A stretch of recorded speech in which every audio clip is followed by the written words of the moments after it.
47-minute humiliation and this moment, because the distance traveled is not captured by the ranking number alone. After Rome in 2025, Eala did something that barely registered outside the Filipino sports press. She went back to Mallorca, back to the Rafa Nadal Academy, and she stayed on clay through the pre-Roland Garros window when she could have chased ranking points on hard courts. The decision cost her immediate results. She lost early at the French Open qualifiers, lost again at a WTA 125 on dirt in Portugal, and by the time she returned to hard courts for the grass and summer swings, her ranking had stalled in the 60s. But the hours she logged in Manacor with the academy coaching staff planted something. They worked specifically on her movement patterns during the split step on slower surfaces, on the timing adjustment required when the ball sits up a half beat longer than it does on hard courts. Rafa himself spent sessions with her on constructing points with depth rather than pace. These are invisible deposits. They do not show up on a stat sheet in real time. They compound later. The 2026 season opened on hard courts, and Eala detonated. At the ASB Classic in Auckland, she reached the semi-finals, pushing Wang Xinyu to 3 tight sets. The Abu Dhabi Open produced another quarterfinal. Then came Dubai, and Dubai is where the tennis world suddenly had to reckon with who she was becoming. In the round of 32, Eala drew the 6th seed, Jasmine Paolini, the reigning Italian Open champion and a player who had beaten her comfortably at the same tournament just months earlier. Eala won the first set 6-1. That is not a typo. She won it 6-1 against a woman who had contested 2 Grand Slam finals the previous year. The second set tightened into a tiebreak, and Eala closed it 7-5 in the breaker. It was her 3rd career victory over a top 10 player, and it was emphatic. Gauff then ended her run in the quarters 6-0, 6-2, but even that scoreline could not erase what the Paolini match had demonstrated. Eala's ball striking on return had reached a level where she could pressure elite servers into panic. Indian Wells confirmed the trend and added a wrinkle. Eala beat Diana Yastremska in 3 grinding sets in the round of 64, then drew Gauff again in the 3rd round. This time, the script flipped entirely. Eala broke Gauff in 4 of her 4 service games in the opening set, won it 6-2, and when Gauff retired with an arm injury after falling behind 0-2 in the second, the Filipina had authored a performance that would have won that match regardless. She committed 12 unforced errors to Gauff's 26. She moved forward when Gauff hit short. She punished second serves with a viciousness that left the Indian Wells crowd, many of them Filipino fans who had driven hours to be there, screaming from the opening point. Linda Noskova then dispatched her 6-2, 6-0 in the 4th round, which is part of the pattern we need to examine honestly, but we will get there. Miami repeated the architecture.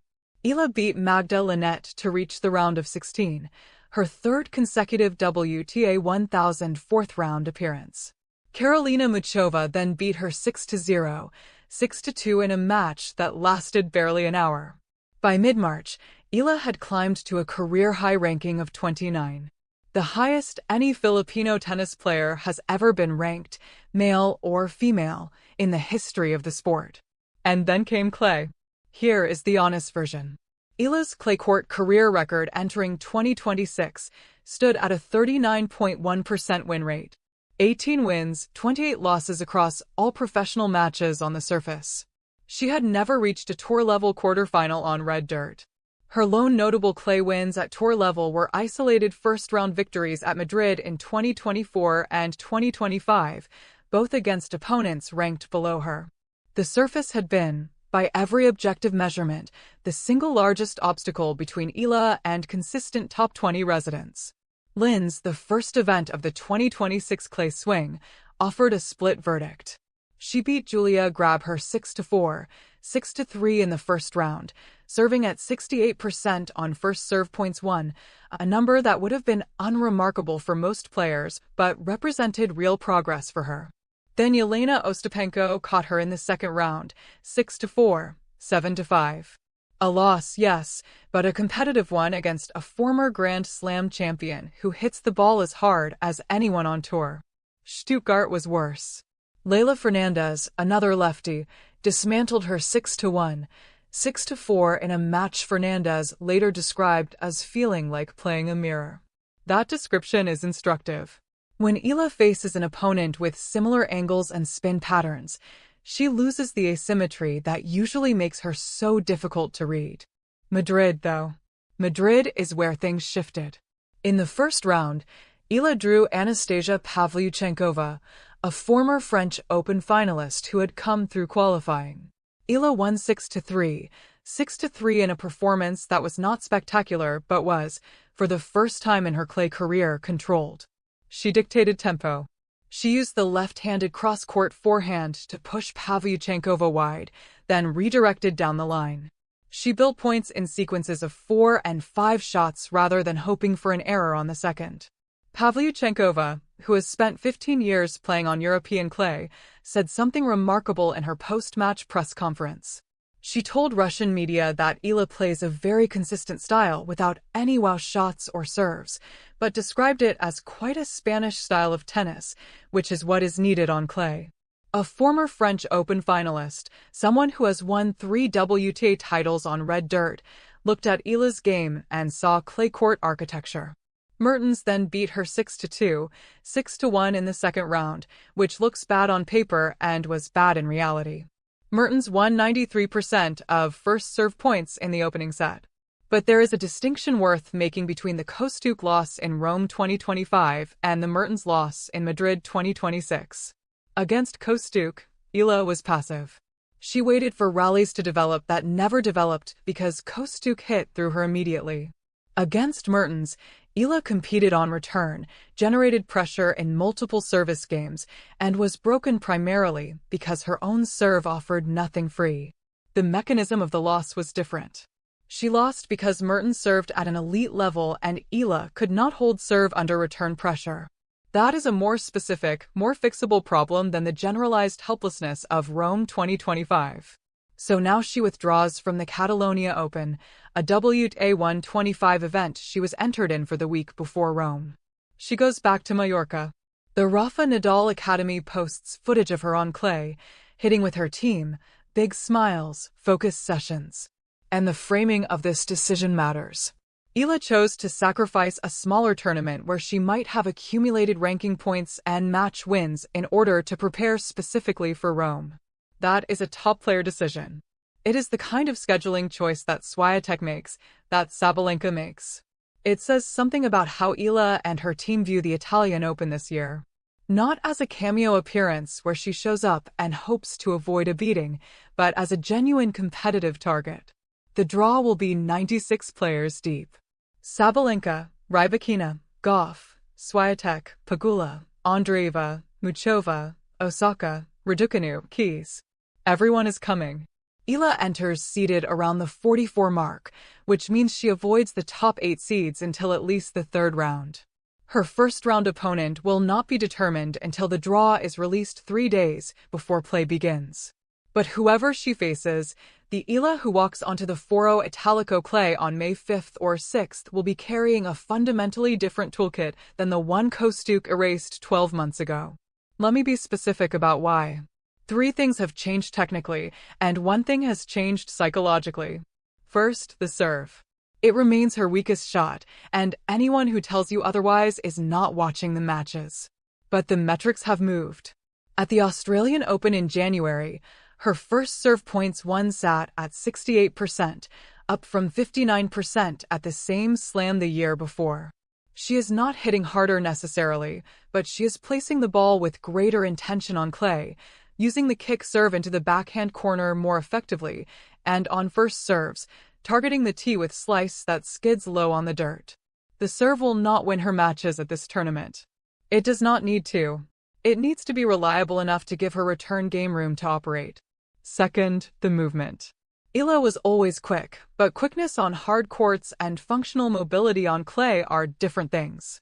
The sliding, the recovery from wide positions, the ability to set the feet and drive through the ball after running 3 meters laterally. The academy training in Manicure has targeted exactly this. You can see it in the Grab Her match in Linz and the Pavlyuchenkova match in Madrid. Eala is now comfortable being pulled wide on clay because she trusts her slide to get her back into neutral position. Third, the point construction. On hard courts, Eala wins by absorbing pace and redirecting it, using the angles that her left-handed forehand naturally creates. On clay, pace absorption alone does not work because the ball arrives slower and sits up, giving opponents time to recover. The adjustment, and this is where the Nadal Academy fingerprints are most visible, is that Eala now constructs points with deliberate depth variation. She hits heavy to the baseline, waits for a short ball, and attacks forward. This is not revolutionary. It is fundamental clay court tennis. But it represents a philosophical shift for a player who spent the first 3 years of her professional career avoiding the net and relying on consistency to outlast opponents from behind the baseline. The psychological shift is simpler to name. Eala has beaten Pellini, Goff, Swiatek in their most recent hard court meetings. She has won matches against top 10 players 4 times this season. She knows, at a cellular level, that she belongs against the best in the world. The question for her entire career on clay has been whether that knowledge transfers to a surface where her weaknesses are more exposed. Madrid gave a partial answer.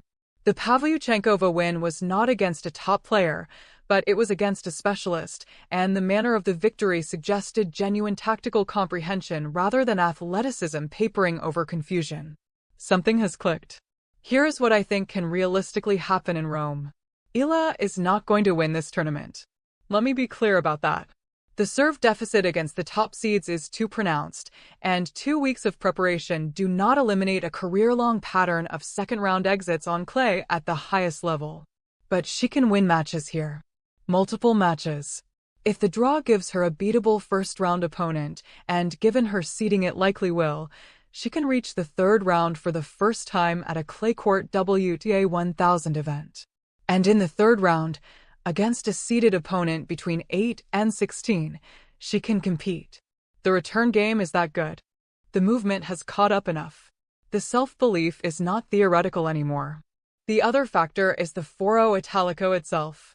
Rome plays slightly faster than Madrid because the courts are maintained with less moisture during the daytime sessions, particularly later in the first week when temperatures rise. The ball skids more.